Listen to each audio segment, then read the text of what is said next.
My first trip down the bobsleigh, I was questioning why I was doing that sport because it was actually quite. It wasn't comfortable ride. It wasn't nice at all. But after when you get down there and you finish the run, as much as you hate it, it's just like actually I want to go again.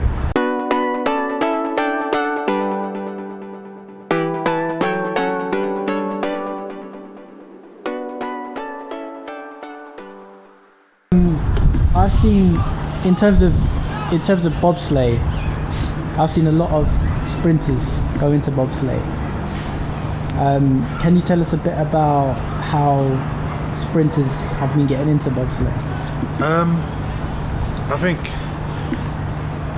the speed and power is quite important for bobsleigh because you have to get the sled to move fast. You need to get the sled to move. The velocity needs to be good for the sled to get down to the bottom fast. So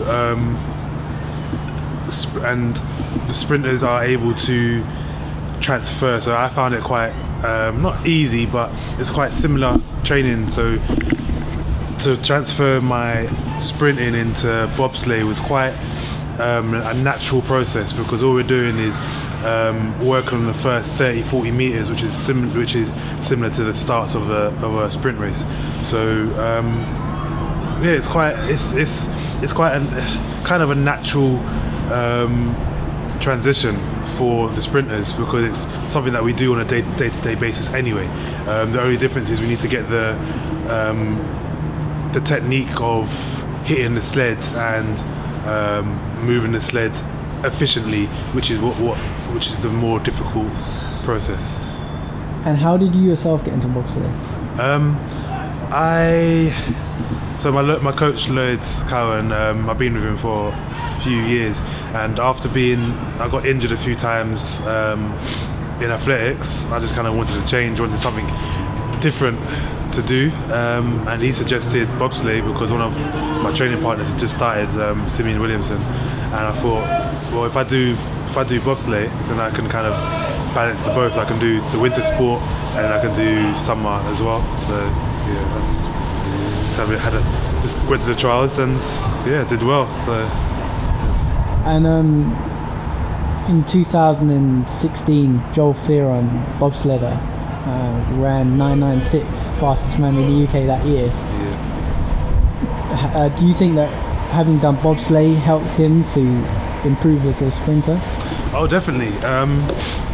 Doing bobsleigh, it's a very powerful sport. You got to be very powerful, very very strong to do that sport. And I think doing bobsleigh for him got him. I mean, obviously the athletics training helped as well, but doing bobsleigh stuff gets you that robust. It gets you very robust. It gets you very powerful, and I think the transfer for bobsleigh, it really helped him in his first 30-40 meters. As you can see, he gets out very well, and then the top end speed is from his athletics training. I think the combination works very well, and I'm trying to do the same thing for this season, just getting that first 30 meters right, and then working on the last 40 as well. So it does definitely help.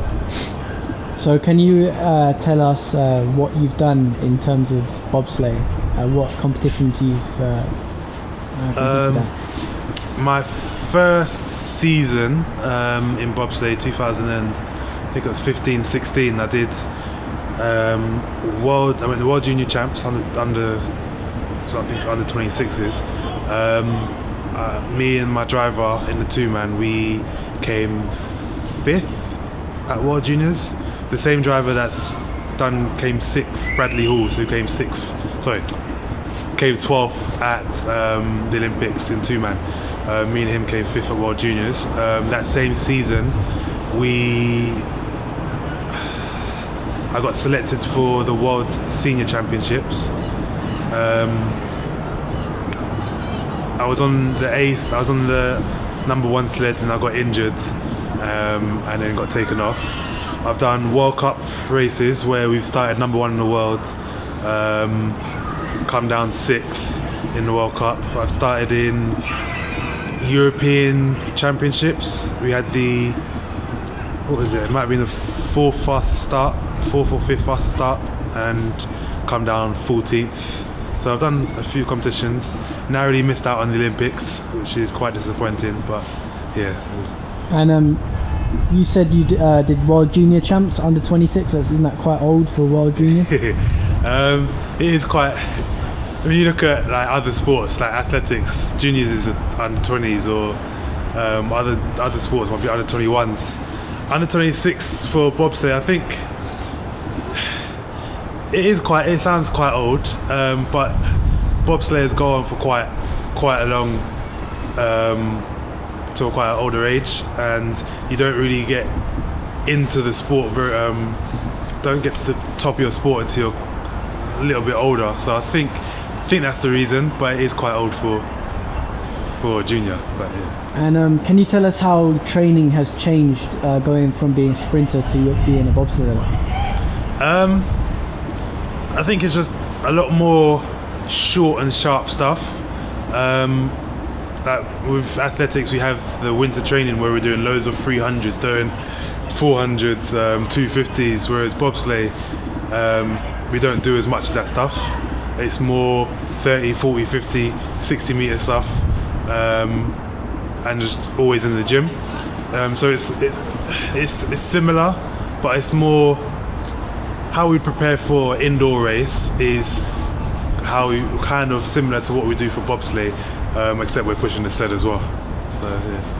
And can you tell us a bit about the experience of actually being in a bobsleigh?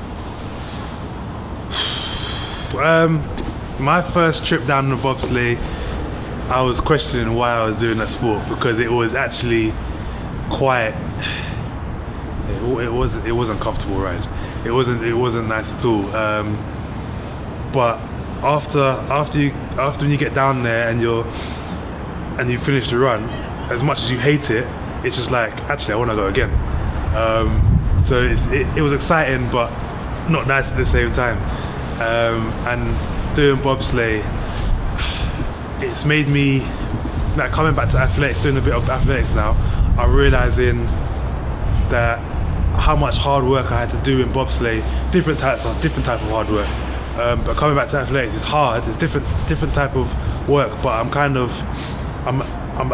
developed as an athlete. I'm more robust. I think coming into athletics now, doing bobsleigh, it's made me a stronger person, because of even though the training is different, we're not doing as much longer runs. I've developed. I think I've developed as an athlete. So coming back to athletics now, I think I'm ready to kind of move on. So it's helped a lot doing bobsleigh.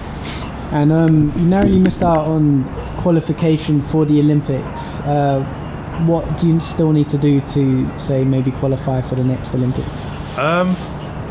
I think doing what I've done this since I'm not making Olympics is go back to hard training in athletics, because my best couple seasons was in bobsleigh, was coming off a good athletic season.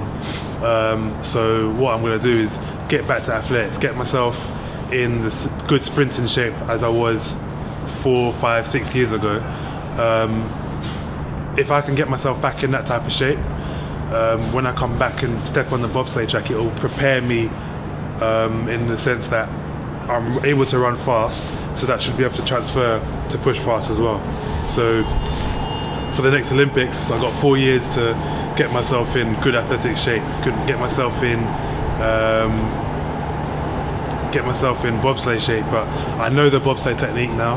I know what I need to do to make a team, and now I need to put the two together, and hopefully in 4 years' time I'll make the Beijing Olympics. So last question is about say winter sports.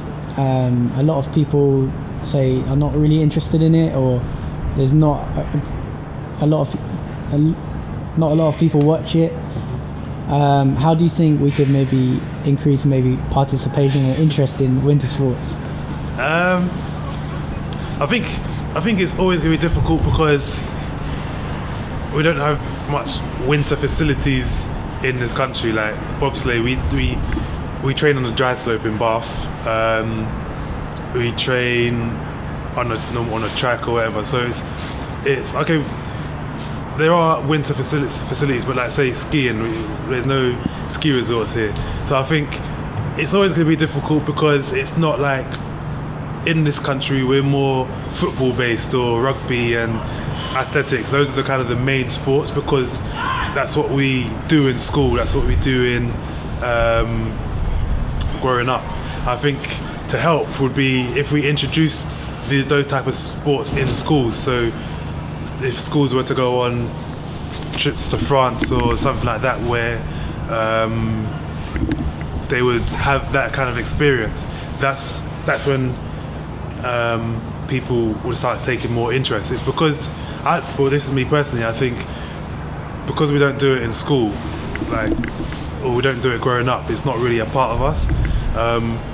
Whereas I never knew about bobsleigh until, apart from cool run-ins, I never knew about bobsleigh until I started bobsleigh. I never actually watched a proper bobsleigh race until I started bobsleigh. It's because we didn't grow up around it, and I think if we grew up in the sport a little bit more, we would have more interest in the sport. That's what I think anyway.